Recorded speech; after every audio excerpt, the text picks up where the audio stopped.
இன்னைக்கு ஹங் அசம்பிளி தொங்கு சட்டசபை அப்போனா என்னன்னு சொல்லிட்டு பார்ப்போம். ஏன்னா இன்றைக்கி நிலவரப்படி எலெக்ஷன் ரிசல்ட் வரப்போகுது. அதில் பார்த்தீங்கன்னா டிவிகே வந்து 100+ இருக்குது, டிஎம்கே ஏடிஎம்கே வந்து அடுத்தடுத்த நிலையில் இருக்காங்க. இது வந்து தமிழகத்தில் வந்து எத்தனை தொகுதிகள் இருக்குதுன்னு ஃபஸ்ட்டு பார்ப்போம். 234 தொகுதிகள் இருக்குது. ஈஸியாக ஞாபகம் வச்சுக்கலாம். நம்ம 2, 3, 4 அப்படின்னு சொல்லிட்டு இருக்கா, ஈஸியாக ஞாபகம் வச்சுக்கலாம்.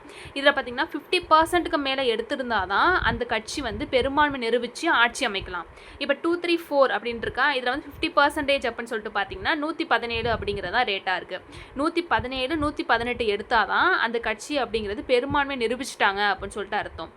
இதே 100 இந்த மாதிரி இருந்துச்சுன்னா அந்த கட்சி வந்து பெரும்பான்மை நிரூபிக்கலை அப்படின்னு சொல்லிட்டு அர்த்தம். 118 எடுத்திருக்கணும், அப்போ தான் அந்த கட்சி வந்து பெரும்பான்மை நிரூபிச்சிருப்பாங்க.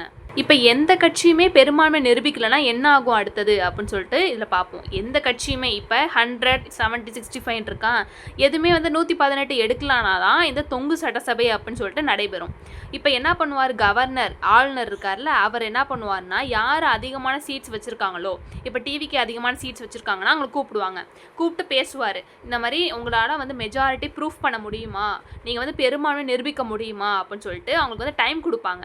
ஒரு 10 to 15 days, 10லேருந்து 15 நாட்கள் வந்து நீங்கள் வந்து பெரும்பான்மை நிரூபிக்கிறதுக்கு உங்களுக்கு டைம் இருக்குது அப்படின்னு சொல்லிட்டு அவங்க டைம் கொடுப்பாங்க. அந்த டைமுக்குள்ளே அந்த கட்சியானது வந்து பெரும்பான்மை நிரூபிச்சே ஆகணும். நம்பிக்கை வாக்கெடுப்பு அப்படின்னு சொல்லி நடத்துவாங்க. இதை இங்கிலீஷில் வந்து ஃப்ளோர் டெஸ்ட் அப்படின்னு சொல்லுவாங்க.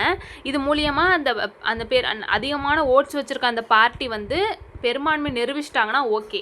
ஆனால் அவங்களால நிரூபிக்க முடியலை அப்படின்னு சொல்லிட்டு வச்சுக்கோங்களேன், என்ன பண்ணுவாங்கன்னா அடுத்த பார்ட்டி இருப்பாங்கள்ல, அடுத்தது அதிகமான ஓட்ஸ் வச்சுருப்பாங்கள்ல, அவங்கள கூப்பிட்டு ஆளுநர் பேசுவார். நெக்ஸ்ட் பார்ட்டியை அவங்களாலையும் மெஜாரிட்டி ப்ரூஃப் பண்ண முடியலை, அவங்களும் மெஜாரிட்டி ப்ரூஃப் பண்ணிட்டா ஓகே, அவங்க சிஎம் ஆக்கிடுவாங்க.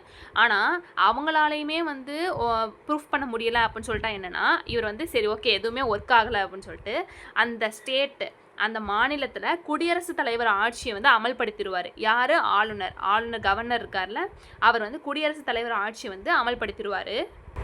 குடியரசுத் தலைவர் ஆட்சி அப்படிங்கிறவங்க இந்த மாதிரி டிஎன்பிஎஸ்சி இந்த எக்ஸாம் படிக்கிறவங்க எல்லாருக்குமே தெரியும். சரத்து 356 அப்படிங்கிறது தான் பிரசிடென்ட் ரூல் பற்றி பேசுது. குடியரசுத் தலைவர் ஆட்சிங்கிறது ஆர்டிக்கல் என்ன 356 பேசுது.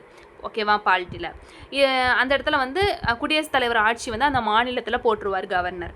போட்டோன்னே என்ன பண்ணிடுவாங்கன்னா ரீஎலெக்ஷன் வைப்பாங்க. ரீஎலெக்ஷன்னா திரும்ப தேர்தல் வைப்பாங்க. அந்த மாநிலத்தில், குறிப்பிட்ட மாநிலத்தில் திரும்ப தேர்தல் வச்சு யார் திரும்ப மெஜாரிட்டி யார் ப்ரூஃப் பண்ணுறாங்களோ அவங்கள வந்து சிஎம் ஆக்குவாங்க.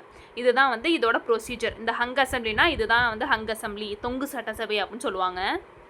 ஆனால் இது வரைக்கும் யாருமே வந்து லாஸ்ட் அந்த ரீஎலெக்ஷன் வரைக்கும் யாருமே போக மாட்டாங்க. முக்கால்வாசி இந்த மெஜாரிட்டி வந்து ப்ரூஃப் பண்ண தான் பார்ப்பாங்க. இந்த ப்ரூஃப் பண்ணுறதுக்கு என்ன பண்ணலாம், மற்ற சுயேட்சை வேட்பாளர்கள்லாம் இருப்பாங்களே, இண்டிபெண்ட் கேண்டிடேட்ஸ்னு சொல்லுவாங்க, சுயேட்சை வேட்பாளர்கள், அவங்க கூட வந்து கூட்டணி சேருவாங்க. இல்லைனா பாக்கி யார் வந்து அதிகமான ஓட்ஸ் வச்சுருக்காங்களோ அவங்க கூட வந்து கூட்டணி சேர்ந்து இந்த மெஜாரிட்டி வந்து ப்ரூஃப் பண்ண தான் பார்ப்பாங்க. ஏன்னா ப்ரூஃப் பண்ணிட்டா அவங்க பிரச்சனை இல்லை. இல்லைனா திரும்ப குடியரசுத் தலைவர் ஆட்சி அமைச்சு அப்புறமேட்டு ரீஎலெக்ஷன் வச்சு அது வந்து ரொம்ப பெரிய ப்ராசஸ். அதனால் அந்த மெஜாரிட்டி வந்து ப்ரூஃப் பண்ண தான் பார்ப்பாங்க. இந்த 118 அப்படிங்கிறது தான் மெஜாரிட்டி. இது வந்து மேஜிக்கல் நம்பர் அப்படின்னு சொல்லுவாங்க. இதான் வந்து மெஜாரிட்டி. இதுதான் வந்து ஹங் அசம்பிளியோட ஃபுல் ப்ரொசீஜர். தேங்க்யூ ஃபார் வாட்சிங்.